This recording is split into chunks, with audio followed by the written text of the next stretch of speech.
Hello दोस्तों, नरेश लखानी बोल रहा हूँ। और आज मैं पार्ट 2 में डिस्कस करूंगा चाणक्य के कुछ और कोट्स। तो पहले अगेन डिस्कस करते हैं चाणक्य कौन थे और उनके बारे में थोड़ा सा डिटेल में। तो चाणक्य जो है एक ब्राह्मण फैमिली से बिलोंग करते थे। उनकी जो एजुकेशन तक्षशिला में हुई थी, जिसको कौटिल्य भी बोलते हैं। वो महामंत्री थे चंद्रगुप्त मौर्य के राज्य में। आजकल के कंटेक्स्ट में आप उसको प्राइम मिनिस्टर भी कह सकते हैं, लेकिन at the same time presidential system में प्राइम मिनिस्टर की जो वैल्यू है। तो वो चीफ एडवाइजर भी थे, थिंकर भी थे, फिलोसफर भी थे, टीचर भी थे। और उनके राज्य के अंदर काफ़ी बड़ा राज्य हो गया था चंद्रगुप्त मौर्य का। भारत का जो कह सकते हैं कि one of the biggest rain जो था इंडिया का, वो उसी समय में हुआ था। और नॉट ओनली एक फिलोसफर थे, वो एक कूटनीतिज्ञ भी माने जाते थे। उन्होंने दो बुक्स लिखी थी, अर्थशास्त्र और चाणक्य नीति। दोनों ही बहुत फेमस हैं, आज भी लोग उनको पढ़ते हैं, काफ़ी रेलेवेंट हैं आज की कंटेक्स्ट में भी। और बहुत सारे लोग कहते हैं कि चाणक्य जो है वो वर्चुअली चंद्रगुप्त मौर्य के राज्य के मतलब लीड ही कर रहे थे, उसको रन ही कर रहे थे एक्चुअली। तो कुछ कोट्स के बारे में फिर डिस्कस करते हैं जो डिफरेंट है पिछली बार से जो मैंने डिस्कस की थी। अब वो पहला कहते हैं कि आपको पास्ट के बारे में जो है, जिसको वो भूतकाल बोलते हैं, उसके बारे में आपको चिंता नहीं करनी चाहिए, क्योंकि वो कहीं ना कहीं आपको वरी में ही डालता है, डिप्रेशन में डालता है। उससे आप केवल सीखो, आप उसकी ज़्यादा जो है ना उसके बारे में बहुत ज़्यादा कुछ सोचो मत कि क्या नुकसान हो गया क्या हो गया। सिर्फ लर्निंग के लिए उसको यूज़ करो, और बहुत ज़्यादा आगे के बारे में मत सोचो। फ्यूचर जो है आपको अंशियस कर देता है, और कहीं ना कहीं आपको काम करने में बाधा कर देता है। और कई बार आप फ्यूचर अनसर्टेनिटी को लेकर बहुत ज़्यादा परेशान भी होते हैं बिना बात पे। तो आपको प्रेजेंट में जीना चाहिए, प्रेजेंट मोमेंट में आप हार्डवर्क करो, प्रेजेंट मोमेंट में आप खुश रहो। यही आपकी सक्सेस का राज खुल सकता है। और ये आजकल के साइंटिस्ट और डॉक्टर्स और साइकोलॉजिस्ट भी एग्जैक्टली यही चीज़ ही बोलते हैं, कोई डिफरेंट नहीं है। तो जो चाणक्य ने आज से लगभग 2300 साल पहले बोली थी, वो आज भी कम्प्लीटली एप्लीकेबल है। उसके बाद बोलते हैं earth is supported by power of truth. तो जो अर्थ है, जो धरती है, वो कहीं ना कहीं ट्रुथ की पावर से चल रही है। जिस तरह से सनशाइन डेली होता है, जिस तरह से हवा चलती है, और ट्रुथ भी जो है उसी तरह प्रोग्रेसिव है और हमेशा की तरह रहेगा। नेक्स्ट वो बोलते हैं कि अपने सीक्रेट्स को जो है ना, या अपने प्लान्स को बहुत ज़्यादा डिस्कस मत करो लोगों से। आप जो है ना एग्जीक्यूशन करो। अच्छा एग्जीक्यूशन जो है वो लोगों को बताएगा कि आपने क्या किया, कैसा किया। तो execution will determine your power, your capabilities. तो इस बात है, one whose knowledge is confined to books and whose wealth is in possession of others can use neither knowledge nor wealth when in the need for them arises। तो आपकी सिर्फ अगर bookish knowledge है, या आपके पैसा किसी और के पास पड़ा हुआ है, तो कोई काम का नहीं है। कहीं ना कहीं पैसा भी आपके पास होना चाहिए, और जो नॉलेज है आपकी बुक्स की, वो आपको एग्जीक्यूशन में या रियल लाइफ में, रियल वर्ल्ड में भी आपको यूज़ करनी पड़ेगी, तभी आपके उसका कुछ फायदा है। अब नेक्स्ट बोलते हैं कि the world's biggest power is in youth and beauty of women. अब beauty of women, I mean no doubt बड़ी सारी लड़ाइयाँ भी हुई हैं ब्यूटी ऑफ वुमेन में से के कारण। और पावर तो नो डाउट यूथ में ही होती है। जैसे जैसे बंदे की एज चलती है, वो आदमी वीक होता जाता है। बट हैविंग सेड दैट, अगर आप एक्सरसाइज करेंगे रेगुलरली, तो आप अपनी यूथफुलनेस को जो है वो बढ़ा सकते हैं। उसकी जो है लेंथ बढ़ सकती है, लॉन्जिविटी उसकी बढ़ सकती है। तो यूथ अगेन मतलब आपके अंदर कितनी पावर है और आप कितने स्ट्रांग हैं। नेक्स्ट वो बोलते हैं जी, there is some self interest behind every friendship, there is no friendship without self interest, this is a bitter truth. वैसे सच बात ही है, ज़्यादातर कोई भी दोस्ती होती है प्योरली इमोशंस के बेस पे नहीं चलती है। कहीं ना कहीं छोटा मोटा उसमें गिव एंड टेक होता ही है। आज आपके ऑफिस में फ्रेंडशिप हो, चाहे आपकी रियल वर्ल्ड में कुछ ना कुछ चीज़ें होती हैं जो आपको कनेक्ट करती हैं। छोटा मोटा सेल्फिशनेस कह लो, या सोसाइटी के डिफरेंट प्लेटफॉर्म पे आप खड़े हुए हो जो एक दूसरे को सपोर्ट कर रहे हो, इस चीज़ के बारे में कर रहे हैं। और ये बिटर ट्रूथ है। Avoid him who talk sweetly before you but tries to ruin your you behind your back, for he is like pitcher of full of poison with milk on top. तो ऐसे लोग जो आपके सामने तो मीठी बात करते हैं और पीछे से आपके बारे में बुरा बात करते हैं, जैसे घड़ा भरा हुआ है, ऊपर से दूध है लेकिन अंदर उसमें जहर है। तो इस तरह के लोग बहुत सारे होते हैं रियल वर्ल्ड में। आप ऐसे लोगों को अवॉइड करो जो आपको सामने मीठी बात करते हैं लेकिन पीछे से आपको काटते हैं। नेक्स्ट कहते हैं जी, the life of an uneducated man is useless as tail of dog which neither covers his rear और protect him from bites of insect. तो जैसे कुत्ते की पूंछ का कोई काम नहीं है, कोई यूज नहीं है, वो कह रहे हैं जी अनएजुकेटेड मैन जो है ना वो भी यूजलेस होता है, कुत्ते की पूंछ की तरह होता है। ना तो वो आपका पिछवाड़ा जो है कवर करता है, ना ही आपको मच्छरों से बचाता है। नेक्स्ट बोला, there is no power equal to balanced mind. Balanced mind सबसे बड़ी पावर है। बैलेंस्ड माइंड का मतलब है आप आपत्ति में, परेशानी में, आप कोई भी सिचुएशन में जो है ना आप टूटते नहीं हैं, आप रेजिलियंट हैं, आप काम करते रहते हैं, मेहनत करते रहते हैं और आगे बढ़ते रहते हैं।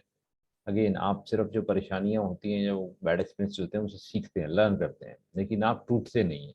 You keep on moving. और उसके बाद कह रहे हैं there is no happiness equal to contentment. जो बंदा शांत है, जो बंदे को खुश है प्रेजेंट में, जो अपनी चीज़ों से खुश है, उसको लालच नहीं है, उससे बढ़िया खुशी कुछ नहीं है।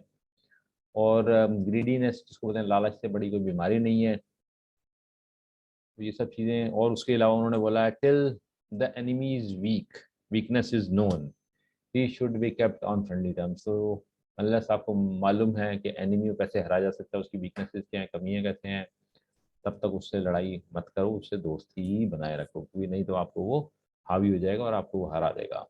The happiness and peace attained by those satisfied by nectar of spiritual tranquility is not attained by a greedy person rashly moving here and there। तो पीस एंड ट्रैंक्विलिटी जिसको बोलते हैं, शांति और हैप्पीनेस जो है कहीं ना कहीं ग्रीडी लोगों को कभी नहीं मिल सकती। वो हमेशा जो है रेस्टलेस ही रहेंगे, हमेशा उनको लालच ही खाया रहेगा। और चाहे कितना भी पैसा आ जाए, कितनी भी उनके पास चीज़ें हो जाए मटेरियलिस्टिक वर्ल्ड की, लेकिन वो दुखी ही रहेंगे। अब वो नेक्स्ट कह रहे हैं, even if a gem be placed on foot and still gem will not lose its value. तो जो अगर जेम है, जो कहने का मतलब ये है कि जो अच्छा इंसान है वो किसी भी हालत में हो, कैसा भी हो, वो जेम ही रहेगा, हीरा हीरा ही रहेगा। आप कहीं भी उसको रख दो, उसकी एबिलिटीज कम नहीं हो जाएंगी, वो स्ट्रांग ही रहेगा और वो रिजिलियंट भी रहेगा, मतलब जो आगे बढ़ता रहता है, काम करता रहता है। Never settle for anything less than what you deserve, it is not pride, it is self respect. तो जो आप डिजर्व करते हैं उससे कम पे सेटल मत हो, क्योंकि ये प्राइड वाली बात नहीं है, ये कहीं ना कहीं सेल्फ रिस्पेक्ट होती है लाइफ में। अगर आपके पास सेल्फ रिस्पेक्ट नहीं है तो लोग भी आपको बड़ा लाइटली लेते हैं। It is better to die than preserve life by incurring disgrace. जो डिस्ग्रेस या जो अपमान का जीवन जीने से अच्छा वो कहते हैं मरी जाओ, क्योंकि अपमान से आप रोज मरोगे या डिस्ग्रेस से आप रोज मरोगे। एट द सेम टाइम जो है, अगर आप रियल लाइफ में मरोगे तो एक बार मरोगे, अपमान कई बार आपको रोज मारता है। तो आप अच्छे काम करो, गलत काम करो ही मत, उनका कहने का मतलब ये है। We have to make people soft who are hard to attract those who are far। If they do bad to us, then even considering our aim, we should love them always। तो जो बहुत लोग सख्त होते हैं उनको कोशिश करो आप उनको सॉफ्ट बनाओ, उनको अपनी तरफ लाओ, और आपका एम होना चाहिए कि उसको लव के अंदर अपने निहार लो, ताकि वो जो हार्ड भी हैं वो भी सॉफ्ट हो जाए। There are three gems upon this earth. हमारी धरती के अंदर तीन जो है रत्न जिसको बोलते हैं वो है, पहला है खाना, फिर है पानी, एंड तीसरा उन्होंने बोला है प्लीजिंग वर्ड्स। प्लीजिंग वर्ड्स जो है वो अच्छे वर्ड्स बोलना, ये एक बहुत बड़ा जेम्स है। किसी को आप अच्छा बोलते हो, आप उसको अट्रैक्ट कर सकते हो, आप उसकी लाइफ में जो है ना एंटर कर सकते हो और उसको आप विन कर सकते हो। लेकिन जो बेवकूफ़ आदमी है वो पत्थरों को समझता है कि रतन है या जेम्स हैं या हीरे हैं। एक्चुअली जो वगैरह खाना देखिए, तो ये आपकी नीड है। आपको हीरे आपके पास जितने भी हो, लेकिन आपके पास खाना नहीं है, पानी नहीं है, और आप अच्छा बोलते नहीं है, तो सब बकवास है। नेक्स्ट वो बोलते हैं, he who is prepared for future and he who deals cleverly with any situation that may arise are both happy। तो जो फ्यूचर के लिए रेडी है और कोई भी सिचुएशन को डील करने के लिए तैयार है, वो हमेशा हैप्पी रहेगा। But the man who wholly depends on luck, जो लक के ऊपर काम करते हैं ना वो हमेशा दुखी रहते हैं, परेशान रहते हैं और हमेशा वो डिस्ट्रॉय हो जाते हैं धीरे धीरे। तो आपको रेडी होना पड़ेगा फ्यूचर के लिए टू डील क्लेवरली, और आपको हैप्पी रहना पड़ेगा उसके लिए। उसके बाद a learned man is honoured by people. तो जो पढ़ा लिखा जो एजुकेटेड बंदा होता है, या जो बंदा अपनी नॉलेज का यूज़ करता है, उसको दुनिया रिस्पेक्ट करती है, ऑनर करती है। और जो बंदा रिस्पेक्ट करता है, लर्निंग करता है, वो रिस्पेक्ट भी अर्न कर लेता है। ठीक है। Indeed learning is everywhere, honoured everywhere. तो जो आप लर्निंग है, जो आप अच्छे काम करते हैं, जो गुड डीड्स कहते हैं, वो हमेशा हर जगह पे ऑनर करते हैं। सबको मालूम है, कोई नई चीज़ नहीं है मेरे हिसाब से इसमें। If you were to choose between evil person and a snake to keep company, opt for snake. कह रहे हैं जो इविल पर्सन, जो खतरनाक और गंदा आदमी है, और स्नेक, आप स्नेक को चूज कर लो दोनों में से, आपको रखना है एक बंदा। Because snake will bite you only in self defence. जो है सांप आपको केवल अपने आप को रक्षा के लिए ही मारेगा, आपको ऐसे नहीं मारेगा। कहते हैं सांप को जब आप तंग करते हो, उसको पीटने की कोशिश करते हो, डराते हो, तभी वो मारता है। बट जो इविल पर्सन, जो बुरा इंसान है, वो आपको बाइट करेगा किसी भी रीजन से, कि कहीं भी किसी भी चीज़ से आपको नुकसान हो जाता है, चाहे वो ग्रीड हो या लालच हो या कुछ भी उसके मन में क्या चल रहा है आपको कुछ नहीं पता। तो ऐसे ग्रीडी लोगों को दूर ही रखो, लालची लोगों को। नेक्स्ट है there are only two ways of dealing with evil person, और या फिर कांटे को डील करने के लिए या बुरे आदमी को, crush them under your foot और स्टे अवे फ्रॉम देम। तो या तो उनको मार दो इविल पर्सन को, या उनसे दूर रहो। बेटर है कि दूर ही रहो। आज के जमाने में आप मार तो नहीं सकते, नहीं तो आपके ऊपर क्या कहते हैं धारा 302 चढ़ लग जाएगी और खाम खा जेल हो जाएगी, या आप और ट्रबल में आ जाओगे, आजीवन कारावास हो जाएगा आपका। उसके बाद है जी too much of beauty got Sita kidnapped. ज़्यादा खूबसूरती जो है, सीता जी का किडनैपिंग हो गई। रावण की ईगो ज़्यादा थी, टू मच ऑफ ईगो थी, वो मारा गया। और जो राजा बाली थे, वो बहुत ज़्यादा चैरिटी करते थे, उस चक्कर में मारे गए। तो to much of everything is bad, बुरी होती है। आप बहुत ज़्यादा अति किसी चीज़ की मत करो, एक बैलेंस्ड वे में चीज़ों को आप डील करो। उसके बाद वो कहते हैं there is no present and future of lazy person. जो लेजी लोग हैं ना, जो ढीले आदमी है, उनका ना कोई प्रेजेंट है ना फ्यूचर है। वो अपनी ज़िंदगी को बर्बाद कर देंगे, उनके पास पैसा होगा वो भी बर्बाद कर देंगे। तो इसलिए जो है ना, आप लेजी मत बनो, आप एक्टिव बनो, सुबह उठो, काम करो, मेहनत करो। लास्ट जो मैं आज डिस्कस कर रहा हूँ है you can win our greedy by offering money. जो ग्रीडी आदमी को आप जीत सकते हो पैसे लालच देके। ए proud person by praising him. जो बंदा बहुत प्राउडी है, उसको ज़्यादा तारीफ कर दो, लल्लू कच्चो लगा दो, जिसको बड़ी अपनी सुनने की आदत है, अच्छाइयाँ सुनने की आदत है, उसको लल्लू कच्चो प्रेज कर दो, उसको भी आप विन कर सकते हो। You can win a foolish by agreeing with him. Fool के साथ आप एग्री करके एग्री कर सकते हो, उसको खुश कर सकते हो। लेकिन जो स्कॉलर है, जो पढ़ा लिखा इंसान है, जो इंटेलिजेंट आदमी है, उसको केवल आप सच से जीत सकते हो। तो ये थे चाणक्य के कोड जो आज मैं लाया था।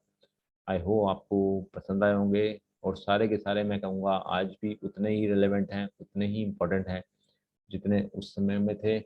और अगर आप जो है इनको अपनी लाइफ में अप्लाई करते हो, तो आप ज़रूर एक सक्सेसफुल, एक स्कॉलर, एक अच्छे इंसान बन सकते हो, और ज़िंदगी आपकी आसान हो सकती है। तो अगर आपको मेरा वीडियो पसंद आया तो प्लीज़ इसको लाइक करो, शेयर करो और सब्सक्राइब करो मेरे चैनल को please. Thank you ji, bye bye, take care.